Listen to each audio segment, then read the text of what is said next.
Funding for the Hinckley Report is made possible in part by the Cleone Peterson Eccles Endowment Fund. Tonight on the Hinckley Report, our panelists break down the results from Utah's historic primary election. As the temperatures from a record-breaking summer begin to subside, political races start to heat up, and Utahns react as major developments in Washington reverberate throughout the country.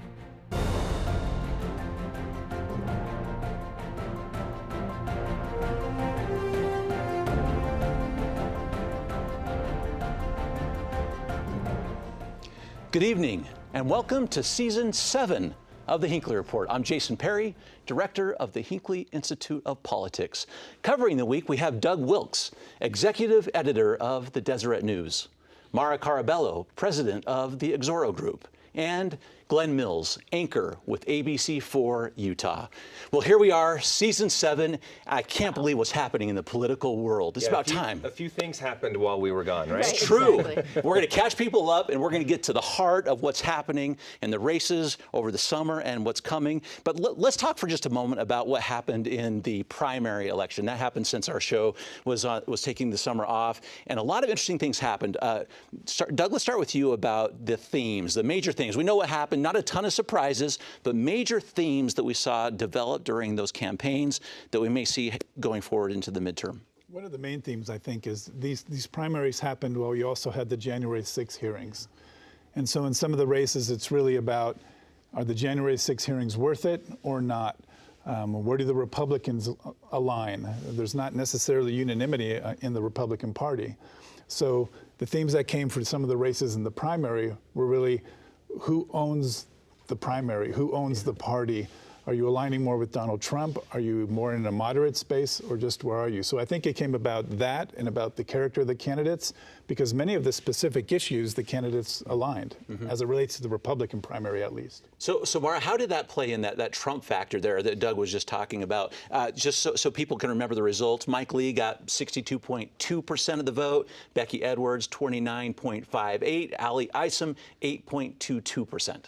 So that was the hottest race. Before I move there, I want to say one thing that happened is a lot of primaries in Utah. So I want to celebrate that. We had, and not a lot of unexpected outcomes, but the more participation we have, the more interesting it will be, the more diversity we'll have in who joins, whether it's diversity in the Republican Party or the Democrat. I think it's really good that Utah had so many primaries. The hottest one was the Lee race.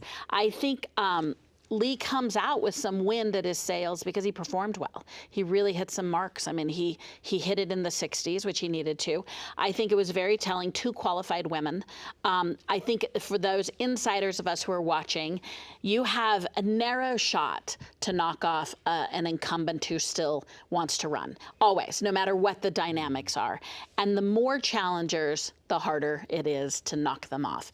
And so for many of us watching, when we saw, albeit qualified, the more of them made it less likely that any one of them could defeat an incumbent in the primary.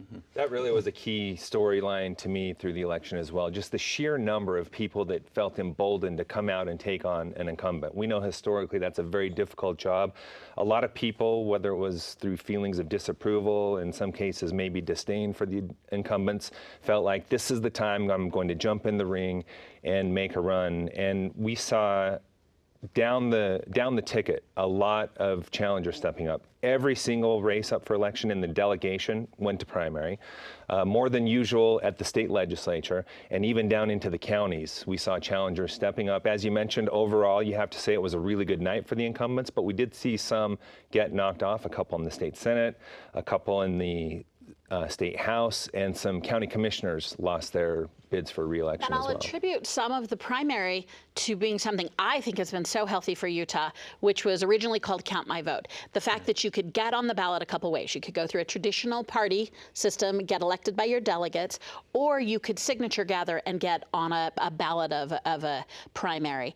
And that, I think, opened the door for so many. And it's still controversial. There are still many, particularly in the Republican Party, who don't like the alternative. But I think what it resulted in this year were more people on the ballot. One lost his seat because he didn't choose to gather signatures, and others were able to win because they wouldn't have gotten through convention, but they got there through gathering signatures. Also a very interesting signature controversy with John Curtis's race. He chose not to, and he came very close to not even making it out of convention. I talked to him after that, and that's a mistake he will not make again. That's right. We can guarantee that. Hey, Doug, can we keep this theme for a second? Because it's so interesting. And this is, I think you're right, one of those themes of this last midterm, throughout the midterm election and the primary that was so controversial, as Maura said, too. You know, a lot of people in the Republican Party hate that two-track opportunity to get on the ballot, but most of the candidates availed themselves of this opportunity. Well, no, go ahead. No, please go ahead. Well, I'm just going to say, you broaden the perspective, you broaden the vote, and even within the party, because people who are at convention are pretty diehard, traditional in their party. They certainly are more conservative than some of the other parties, or more liberal on the Democratic side than some of the mainstream. So by doing it this way, you get a broader sense of who you can vote for and what you can do. Yeah, but John Curtis, you're correct. He's doing some things that are very interesting. He's doing some very interesting things with climate and the climate caucus in Washington, D.C. But some people in the Republican Party don't like that, or the messaging doesn't get there. So to be able to get through and really have a primary, a true primary, I think is better for the state. Because the whole point is to try and get voters to vote, because we had issues with that during the past decade. Putting that into some perspective real quick, too, when we take a look at Steve Handy's seat, he lost in convention. He was the incumbent representative for that district. I believe it was 59 delegates voted for his opponent, Lee, and sent him to the general election.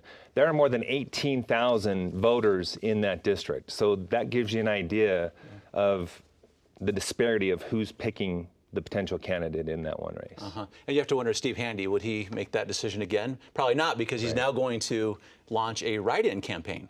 Which is so highly unusual, right? So the last time it's been successful is in the 70s. It takes, now this is an incumbent, and he's been an incumbent for a while, so one would suspect this is Layton. This is the Layton area. He's been there for a while. But you need to persuade people to remember. Now, I think it's a little easier now that it's vote by mail, because at least I'm sitting at my kitchen table, and maybe I'm looking at the news or websites. But I have to remember to go down to that section. I have to write him in. I have to spell it reasonably close. We were talking earlier, there's some discretion. The clerk can decide if Stephen or Handy with an I guess. I don't know. It's Handy with a Y for those of you. But it's quite a task in front of him. He's done an amazing job in short order raising money. And that will be a big part of it, because he needs to tell every voter that this is a choice they have. But there is a duly elected Republican that will be printed on the ballot, as well as some other parties. And he's got quite a campaign. The question I have for him that I haven't asked him is, he started the write-in rather late. And maybe you need to. We follow politics all during the summer, but most healthy people are out watching soccer, and so maybe it was maybe it was right to start late. But he just started a couple weeks ago. Yeah, that's right. Doug, I want to talk about the Republicans in that primary to see what might happen in the midterm. I want to get back to the Senate race for just a moment. Senator Mike Lee, 62.2%. Here's the question, because he's got a pretty serious challenger now in independent candidate Evan McMullin. This 62%, do you think he's going to pick up the Ali Isom, Becky Edwards voters? How is he going to do with the Republicans based on what you saw in that primary? I wouldn't deign to predict, but clearly it depends on what the messaging is surrounding his support of Donald Trump, the lack of support for Biden. The Republicans are not fans of Joe Biden. The amount of money being spent right now in the government is scaring a lot of people. You have inflation, you have gas prices that are difficult, you have depending on the language you use, either debt forgiveness or a handout as it relates to college loans. So I think he is, in some ways, keeping his powder dry. He is being very deliberate in his messaging. There'll be a debate in a few weeks that will be very telling. He's participating. Evan McMullin's participating, and they are both now campaigning about who is the true conservative, who is the true person supporting the Constitution. These are the themes those candidates are going to bring forward. Go ahead, Glenn. Nothing scientific here, but just an observation I've made in people who fall into that 38% that voted for either Isom or Edwards in the primary. I'm hearing a lot of concern over the fact that committee assignments and McMullin saying he wouldn't caucus with either party, I think that section of the Republican Party is really concerned about losing committee hearings and not having him caucus with the Republican Party. And I think that's going to be a big factor in their decision. To stay with by the numbers, I think Ali Isom's group aligns with Mike Lee's values. They both ran on very traditional. Becky Edwards, on the other hand, took some of the notes that Evan McMullin had about being a moderate, and so those may switch. It's interesting, if you talk to the McMullin camp, they rely heavily on non-Republicans to get their 50+1 number. I think that's a long shot, just even about the actual numbers, not their persuasiveness, but do you have enough people that are willing to not vote Republican in this? Remember, it's still a good old-fashioned midterm, and midterms are often about the politics of D.C., and they're often about the politics of the White House. And so it's believed to be still a Republican year. Even though it's tightened nationally, it's still believed that it should be a Republican year. Can I say one thing? Just on we asked at the Deseret News that very specific question of McMullin about, look, if you're not caucusing with Republicans or Democrats, what value can you have to the state of Utah? He pointed to Joe Manchin and others when you have, a 50-50 Senate or something so tight that if you are going on principle and you're trying to make a decision, that you have an outsized impact. So maybe some of that depends on what is the makeup of the Senate, what is the makeup of the House, but what impact is. But that'll be, voters have to make that determination on Senator Lee and his experience, or Evan McMullin. Is he a Republican, a Democrat? What's an independent? He has to kind of define himself. But it is still curious. He does insist he's still not caucusing. Manchin, Sanders, all historic independents caucus with somebody. Yeah, be curious to see if he changes on that. Yeah. This is going back a little, but I want to make another really important point about the Senate primary. We saw Democrats making the effort to change party to vote in that election. We had some local Senate districts that were razor tight. Take District 9, for example. Senator Kitchen losing his seat to Jennifer Plum. I believe it was somewhere 61, 63 votes. A lot of people aren't talking about this, but I've often raised the question, how many Democrats gave up their vote in that race to switch parties and vote for Becky Edwards and ultimately have zero impact on that race? We did some data mining on that because I too found that really interesting. If you took the most successful campaign of the switching was John Huntsman's race for governor. And if you took them and said, okay, they were the originals that switched, and did they stay? And then you ask the question of, were any more people persuaded to change their party affiliation to Republican just to participate? You found the through line that was unlikely to have been a factor in these state races, which surprised me a little bit. Hey, Glenn, for a moment, this comment that Doug made a moment ago about the heart of the Republican Party, which I think is just so interesting. In fact, both candidates, you have Mike Lee, Evan McMullin, using the word conservative, both describing themselves as that. I'm kind of curious what you make of that. Well, let's note that Evan McMullin is saying he's not Republican. He's saying he's conservative. That's one key point. Obviously, Mike Lee is the Republican nominee. And this race, from the very beginning, you saw Evan McMullin really trying to make sure that he, in the public's eye, is attaching Lee to former President Donald Trump. And then you've seen some of Lee's tactics trying to tie Evan McMullin to President Biden. And it goes along to this battle that we see historically. When you talk about the midterms, it is mostly based on national principles and what's happening at that level. So both parties have come out swinging really early and often, trying to make those connections. Maura, you described it sounded a little bit like a math problem right there too. So you're talking about what it means to be conservative through whatever lens you're looking at, but also this reality for Evan McMullin. He needs all the Democrats, he needs most of the independents, and he needs a chunk of Republicans. It's tricky, right? I mean, it's really tricky. I will say he has some success already in that the Cook Report moved it from, for certain, a Republican to likely Republican. We should still say it's likely Republican, but he has seemed to have moved the perception needle. And for challengers, perception is so valuable. First, we have to believe it's viable. First, First, we have to believe you might be able to knock off someone, and then they get some momentum. So I'm going to give some credit to the McMullen campaign for creating a situation in which we're all watching the race. We believe it's viable. But then when you look at the numbers, he's got a really tough road. When I spoke to him, I said, would you mind giving me your breakdown? It was incredibly heavily dependent on Democrats. The next biggest was very much 2/3 of almost unaffiliated voters. And then he had a rather low percentage of Republicans. And I'm not sure that to rely on the Democrats, they're not very disciplined. I think it's a misnomer to say Democrats are supporting McMullen. I think the party system, the party apparatus chose to, but I think for many Democrats, he's still too conservative, and they might just take a pass on the race. And that was a very contentious issue at their convention as well. It was, I think, 57 to 43. 43% of the delegates wanted to go with Cal Weston instead of going this route backing McMullen. And you have to wonder, are those people going to be energized to come out in November? I think they will be, though. I mean, we're just to tease our own poll, Deseret News and the Hinckley Institute of Politics we will have a poll next week looking at this race. And you're looking at registered voters. You're also looking at likely voters. You know, how close is it? Now, media gets criticized a lot for doing a horse race, right? So we should pause and say, look at the issues, look at the candidates, look at the state of Washington. Who do you think is going to be best in that spot? And I hope the voters do that. We do crunch the numbers, and you especially crunch the numbers, which is terrific. But what are the positions? What do you think they will do? And how will they put Utah's best foot forward? Before we leave these local races, I just one more comment because it's in the paper right now. An interesting thing happening with Joel Ferry's race.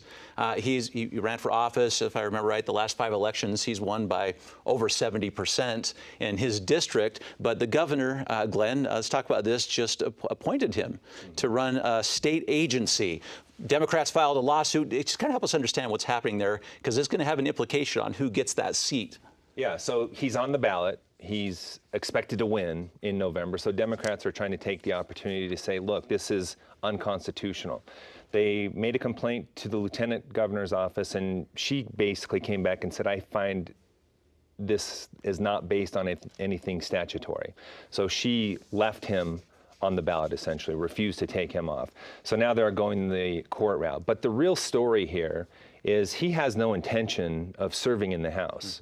He's going to stay on the ballot to win the race, resign, and then it would go back to delegates in that area to pick his replacement. And that's where the battle is. Democrats would like to get ahead of that, get him off the ballot, and potentially try to win that seat.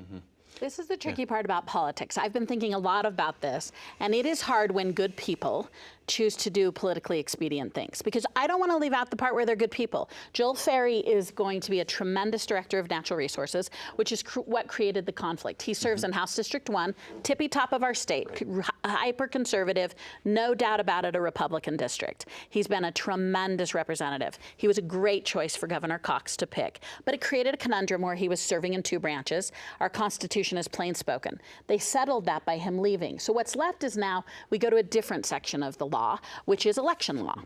And this is a scenario where the Democrats may or may not be successful. There is precedent that shows they may be successful. But leaving that aside, this is where everyday life for all of us, there are good people, and I believe this is an instance where someone good is making a choice that they can make, but I question whether they should make it.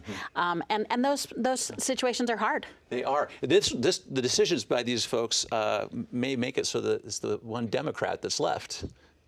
Well, which doesn't change the outcome of any vote in the Utah State House, to be clear. I mean, the political ramifications of sort of acknowledging you don't intend to run are for naught. This Democrat will hold the seat for 2 years and then I'm sure get soundly defeated by the next Republican, and there will not be a vote that will be impacted by this switch of the seat. I think there's moral high ground on both sides, though. If you say it's a Republican district, this appointment happened, resign the seat, but I'm still on the ballot, Republicans should control that. If that's the law, then it's perfectly reasonable for Republicans to do that. But there's also moral high ground in the other way. If you have no intention of running, you shouldn't be on the ballot. But that may require a change in law. So it's a fascinating thing to look at for both sides. I understand a couple Republicans are looking at their own write-in possibility there. They have 3 write-ins, and one of them is the relative of Ben Ferry. So if you loved the Ferries, write Joel Ferry in. There you go. There you go. Since we've been talking about themes that have been going on all summer long, we must talk about the United States Supreme Court decision overturning Roe v. Wade. I want to start with you, Maura, because that is having serious and direct implications, not just on our lives, but also on candidates. That's right. And, you know, this was a tectonic shift, as we all expected. I think the nature of the ruling also had, you know, the directness and the verve in which the majority wrote it, and I wish they would have been a little more circumspect about it. I think how it trickles down, the United States is having a battle with the advocates on both sides. I do think it is trickling down to all levels in which those who are taking an absolute position about women's health are running into some practical problems, and I think this is where it comes to the state of Utah. I think that we're seeing in polling that the electorate is more understanding of the fact that these are women's health issues. There's the politic of it, but if the laws are too narrow, it impacts. And I think for women, it's really hard to sit and listen to traditions that are having a discussion about personal choice and making them political conversations. So I think in Utah, where it has been rather clear in many instances where our legislature will go, and we have several laws in place, I do hope that this opens a more practical discussion here about women's health, and we leave aside some of the politicking about the issue. So Glen, is that coming this session? We're one of 13 states with the trigger law. It's on stay right now because of the judicial system, but what about what Maura just said there? Yeah, I think there is going to be a look at that in the upcoming session. One of the big things that we saw play out here in the state of Utah is just sheer confusion once that ruling came down. Like, okay, what's next? What's going to happen? So the Supreme Court makes the overturning of the law.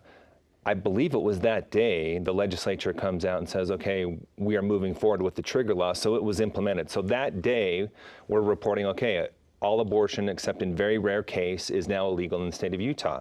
That, of course, was challenged in the courts. A preliminary injunction was granted, so it was put on hold. That's still the status to this day.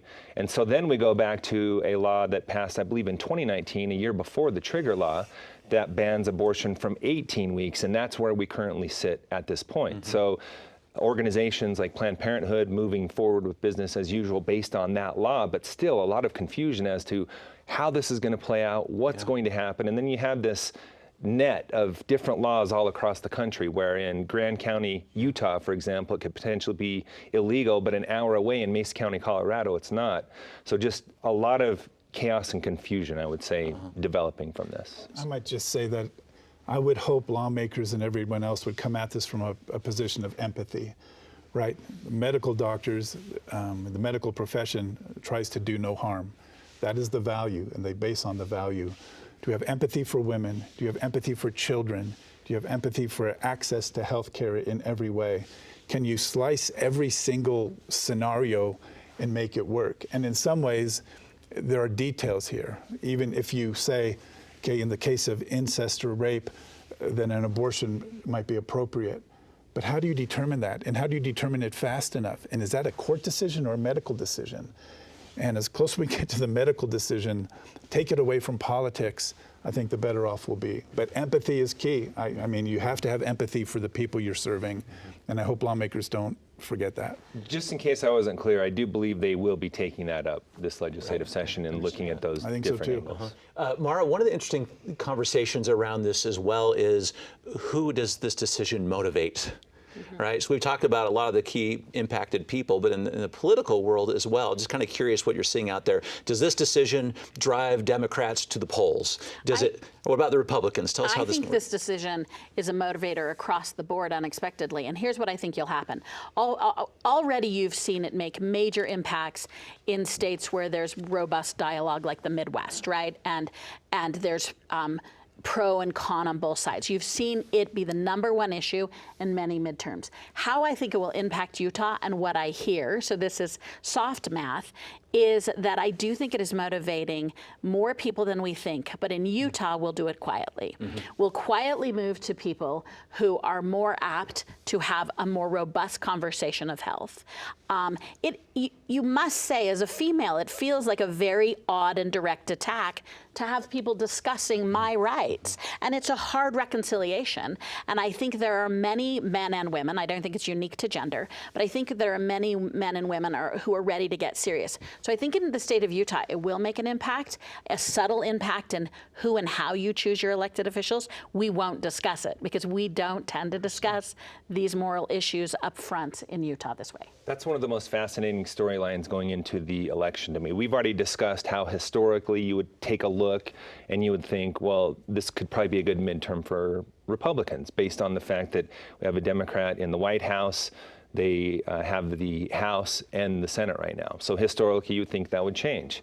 You take a look at the economic factors, inflation. Again, you would think that would benefit Republicans. But all of a sudden, we have this X factor out here now with these Supreme Court decisions that are controversial. How much are they going to fire up the base and even moderates who don't agree with those? So that's going to be a fascinating element when you take a look at this historical factor and how this is going to play into it as well. Last comment in our last 30 seconds, Doug. About this issue? As a journalist, I've been a journalist almost 40 years, and the abortion debate almost went away because of what the court did. It wasn't part of election cycles. It wasn't part of anything. Now it's part of a culture war, and you have the layer of a divisive conversation in politics. So it's frustrating to be in that place. You would hope you'd be able to have a good, strong conversation from an empathetic point of view to do the best for women, for children, for families. So I don't pretend to have the answer, but I do think Utah has a chance of being a leader in this space. Okay. Thank you so much for your great insight this evening. And thank you for watching the Hinckley Report. This show is also available as a podcast on pbsutah.org/Hinckley Report or wherever you get your podcasts. Thank you for being with us. We'll see you next week.